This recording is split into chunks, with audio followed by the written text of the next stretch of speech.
नमस्कार. जय श्रीराम. मंडळी, आपल्यापैकी बरेच जण नियमित महादेवाच्या दर्शनाला जात असतील. नियमित जरी नाही झालं तरी सोमवारी बरेच जण महादेवाच्या दर्शनाला जात असतात. आता जर सांगायचं झालं तर सध्या श्रावण महिना चालू आहे आणि या श्रावण महिन्याच्या काळात तर विशेषत्वाने करून आपण महादेवाचं दर्शन, महादेवाची उपासना ही त्या ठिकाणी करतोच करतो. मग महादेवाचं दर्शन घेताना, शंकराचं दर्शन घेताना आपल्या मनात असा कधी विचार आला आहे का हो, की या महादेवाच्या दर्शनाने आपल्याला काय लाभ होतो, काय प्राप्त होते? याविषयी शास्त्रकार सांगतात, प्रातःकाले शिवम दृष्ट्वा निशिपापम विनश्यती आजन्मकृतमाध्यान्ने सायान्ने सप्तजन्मनी. म्हणजेच काय, जर तुम्ही प्रातःकाळी भगवान शंकराचं, महादेवाचं दर्शन घेतलं ना, तर या सकाळच्या शिवदर्शनाने तुमची रात्री केलेली सगळी पापं नाश पावतात, नष्ट त्या ठिकाणी होतात. रात्री केलेल्या पापांचा नाश सकाळी घेतलेल्या महादेवाच्या दर्शनाने त्या ठिकाणी होतो.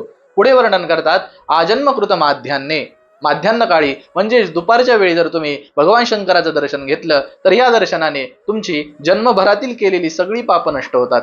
सगळ्या पापांचा नाश जन्मभरातील दुपारच्या शिवदर्शनाने होतो. आणि त्यानंतर सायान्ने सप्तजन्मनी, संध्याकाळी जर तुम्ही भगवान शंकराचं, महादेवाचं दर्शन घेतलं ना, तर या दर्शनाने 7 जन्मात केलेली पाप, या सगळ्या पापांचा नाश केवळ संध्याकाळी घेतलेल्या महादेवाच्या दर्शनाने होतो.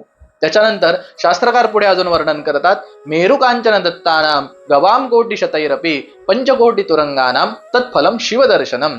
म्हणजे एक सोन्याचा पर्वत दान केल्याचं जेवढं पुण्य आहे, तसेच 1 कोटी गायी दान केल्याचं जेवढं पुण्य आहे, तसेच पंचकोटी तुरंगानाम म्हणजेच काय, 5 कोटी घोडे दान केल्याचं जेवढं पुण्य आहे, हे सगळंच्या सगळं पुण्य केवळ एका शिवदर्शनाने त्या ठिकाणी मनुष्याला प्राप्त होतं.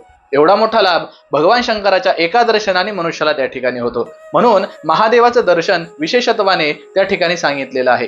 तर हे महादेवाचं दर्शन आपण घेतो, पण हे घेत असताना मात्र मनामध्ये भक्तिभाव त्या ठिकाणी असला पाहिजे.